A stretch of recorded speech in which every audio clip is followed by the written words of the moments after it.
Nos invités sont déjà en place. Eric Johnson, journaliste et directeur de publication de l'Union Firmeteko Agbo, chroniqueur politique. Il est également le directeur du Centre de géopolitique internationale qui porte son nom, Firmeteko Agbo. Donc, Justin Anani, directeur de publication de Togo Vision. Nous allons parler de la CEDEAO, nouveau sommet des chefs d'État. Jeudi, le Burkina Faso rencontre entre la junte et les partis politiques à Ouagadougou, la capitale. Mali enquête sur l'attribution du marché des passeports au fils de Jean-Yves Le Drian, Thomas Le Drian. Et puis on termine, comme de coutume, par le Togo, examen périodique universel, 224 recommandations pour Lomé. Chers invités, merci de répondre à notre rendez-vous. Eric Johnson, on vous retrouve, vous allez bien? Oui, très bien, merci Michel. Chers confrères, bonjour.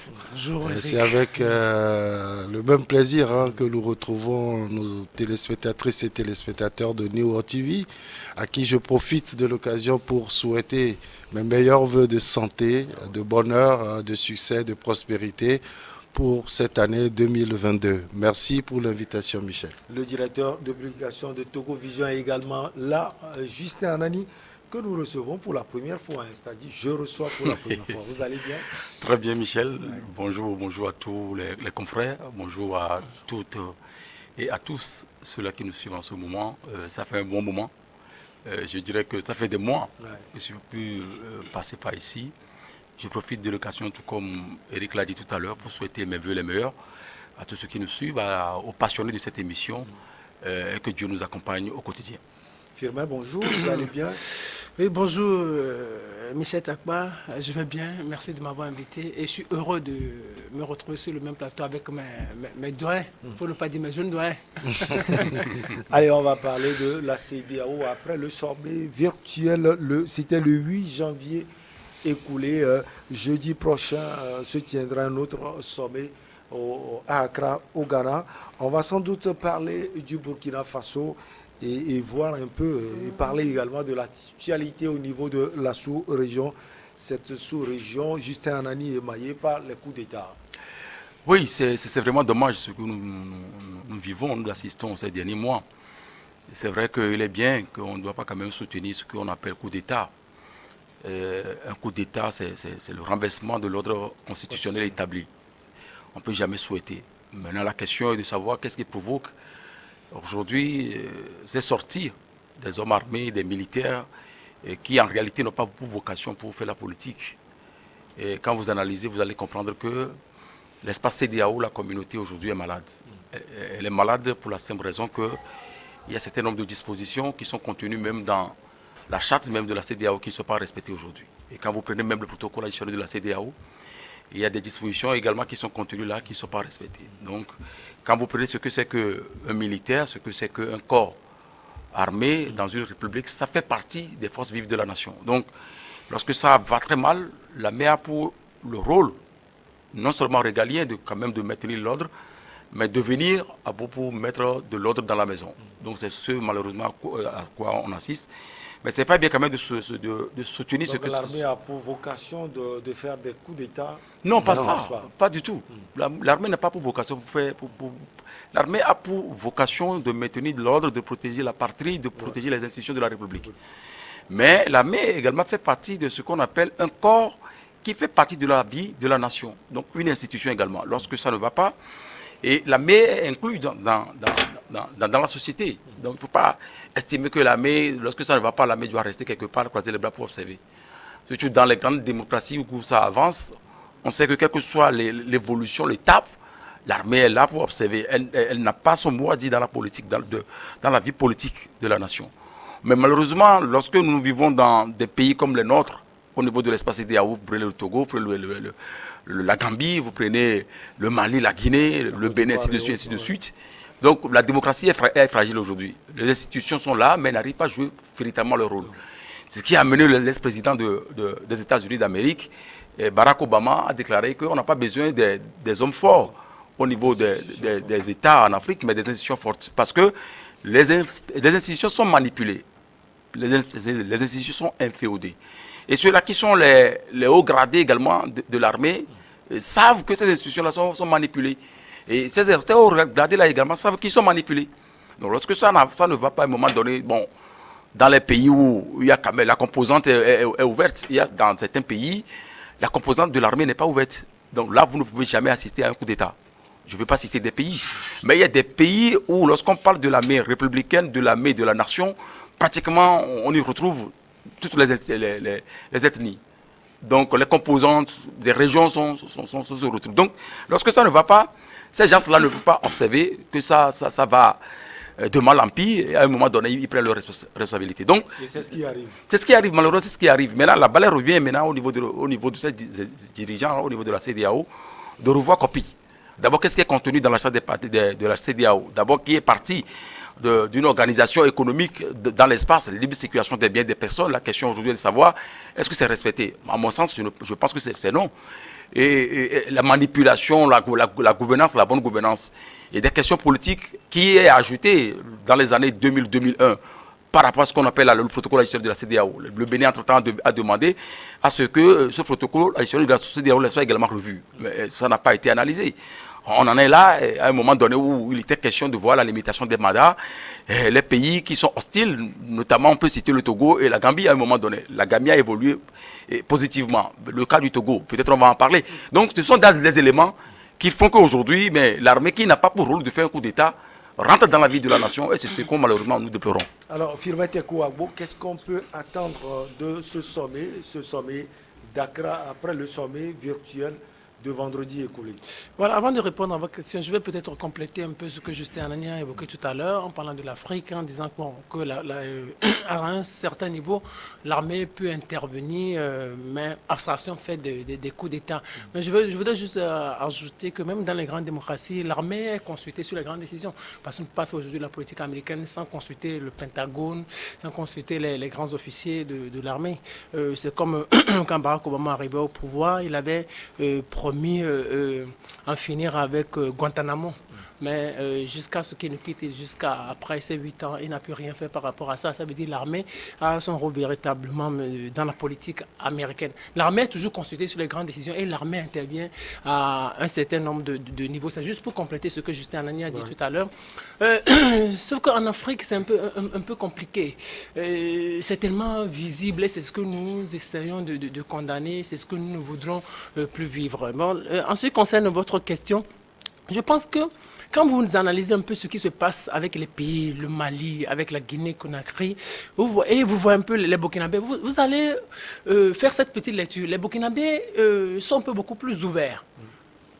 Si vous voyez un peu. Les émissaires de la CEDEAO, ils ont eu à rencontrer une junte très ouverte. Très ouverte. Quand on voit les Maliens, ils ne sont pas ouverts, ils sont un peu fermés. Goïta, qui parle peu, qui parle à peine. Quand on voit un peu Doumbouya, il est un peu réfractaire à un certain nombre de choses. Mais les Burkinabés ont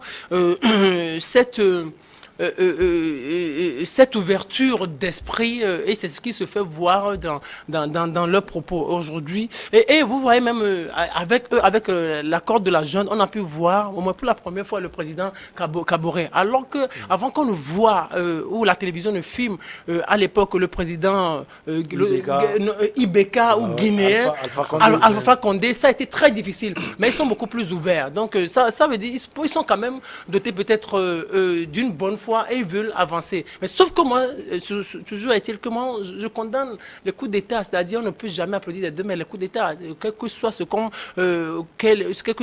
peut prendre pour justifier la commission des coups d'État, moi je dis les coups d'État, il faut les condamner avec la pleine énergie, avec la grande énergie. L'ouverture de la junte va pouvoir...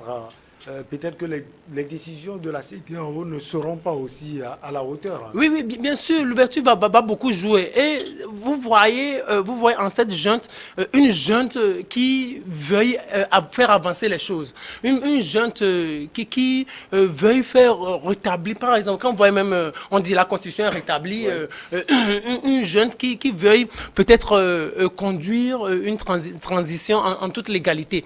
Mais regardez, si vous en toute légalité Oui, parce qu'on peut faire revenir. La Constitution, ça veut dire, c'est-à-dire, on veut légitimer ce que l'on est en train de faire, ce qui est condamnable tout d'ailleurs. Mais regardez, quand vous allez un peu en arrière en 2014, 2015, vous allez voir que juste après le départ de Blaise, le départ forcé de Blaise Compaoré, il y avait eu ceci, c'est-à-dire ceux-là qui géraient la transition, qui dirigeaient la transition, ils avaient organisé une rencontre internationale avec les partenaires internationaux du Burkina Faso.